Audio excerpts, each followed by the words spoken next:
सध्या देशपातळीवर काँग्रेसला वाईट दिवस आले आहेत। राज्यातही काँग्रेसचे नेते पक्ष सोडून भाजपात गेले आहेत। काही नेत्यांनी काँग्रेसच्या नेतृत्वावर टीका केली आहे। अशातच आज धुळ्यातही काँग्रेसला मोठा धक्का बसलाय।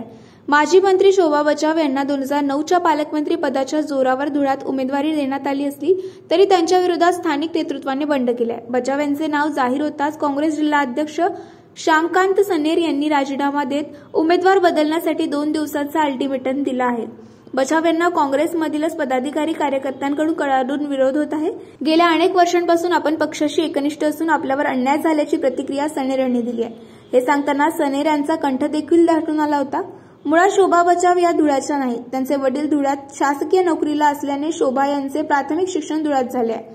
त्या नाशिक जिल्ह्यातील देवळा तालुक्यातील पिंपळगाव वाखरी येथील रहिवासी असून त्यांची सासरवाडी मालेगाव मध्य मतदारसंघातील सोनज येथील आहे। डॉ. बचाव या 2009 मध्ये धुळे जिल्ह्याच्या पालकमंत्री होत्या।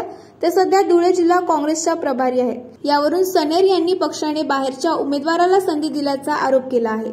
आपल्यावर झालेल्या अन्यायाबाबत आपण राजीनामा दिला असून पुढील 2 दिवसात उमेदवार बदलवल्याबाबत कुठलाही निर्णय न झाल्यास आपण कठोर भूमिका घेणार असल्याचा इशारा देखील सनेर यांनी दिलाय। त्याचबरोबर शिंदखेडा तालुक्यातील युवक काँग्रेसचे अध्यक्ष विजेंद्र पाटील यांनी देखील आपल्या पदाचा राजीनामा दिलाय। तिकीट वाटपामध्ये घोळ झाला असल्याचा आरोप पाटील यांनी केला असून काँग्रेसमधील इतरही पदाधिकारी राजीनामा देणार असल्याचं सांगितलं जात आहे।